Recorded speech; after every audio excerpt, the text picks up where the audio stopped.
Now turn to Section 2. Section 2. You will hear the chairman of the Highways Committee of Granford speaking to members of the public about proposed changes to traffic and parking in the area. First, you have some time to look at questions 11 to 13.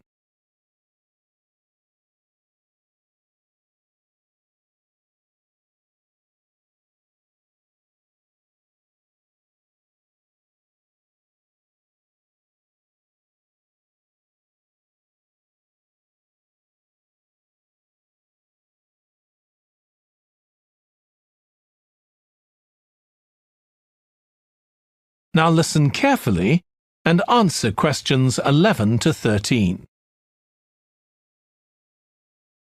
Good evening, everyone. My name's Phil Sutton, and I'm chairman of the Highways Committee. We've called this meeting to inform members of the public about the new regulations for traffic and parking we're proposing for Granford. I'll start by summarising these changes before we open the meeting to questions. So, why do we need to make these changes to traffic systems in Granford? Well, we're very aware that traffic is becoming an increasing problem. It's been especially noticeable with the increase in heavy traffic while they've been building the new hospital. But it's the overall rise in the volume of traffic of all kinds that's concerning us.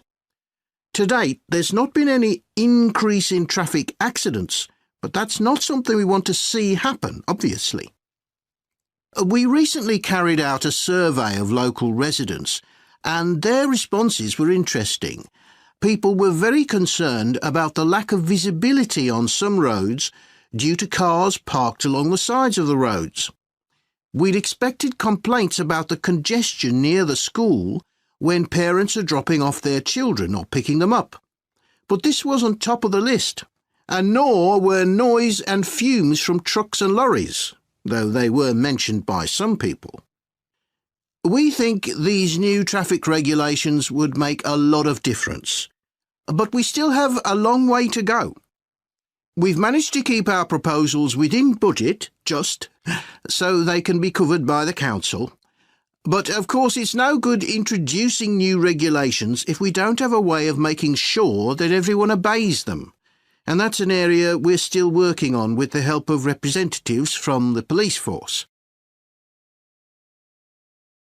Before you hear the rest of the talk, you have some time to look at questions 14 to 20.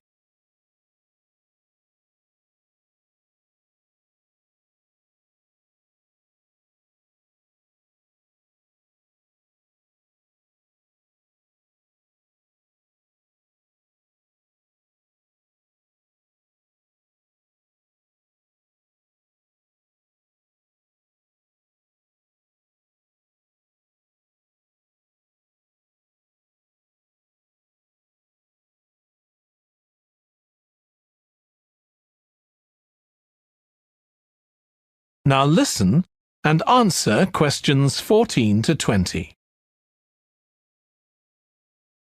OK, so this slide shows a map of the central area of Granford with the High Street in the middle and School Road on the right.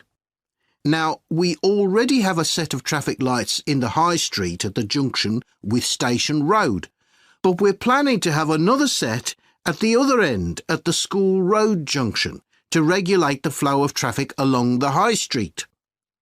We've decided we definitely need a pedestrian crossing.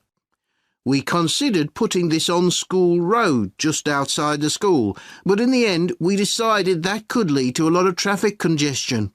So we decided to locate it on the High Street, crossing the road in front of the supermarket. That's a very busy area, so it should help things there. We're proposing some changes to parking. At present, parking isn't allowed on the High Street outside the library, but we're going to change that and allow parking there, but not at the other end of the High Street near School Road. There'll be a new no parking sign on School Road just by the entrance to the school, forbidding parking for 25 metres. This should improve visibility for drivers and pedestrians, especially on the bend just to the north of the school. As far as disabled drivers are concerned, at present they have parking outside the supermarket, but lorries also use those spaces, so we've got 2 new disabled parking spaces on the side road up towards the bank. It's not ideal, but probably better than the present arrangement. We also plan to widen the pavement on School Road. We think we can manage to get an extra half metre on the bend just before you get to the school, on the same side of the road. Finally, we've introduced new restrictions on loading and unloading for the supermarket, so lorries will only be allowed to stop there before 8 a.m. That's the supermarket on School Road. We kept to the existing arrangements with the High Street supermarket. OK, so that's about it. Now,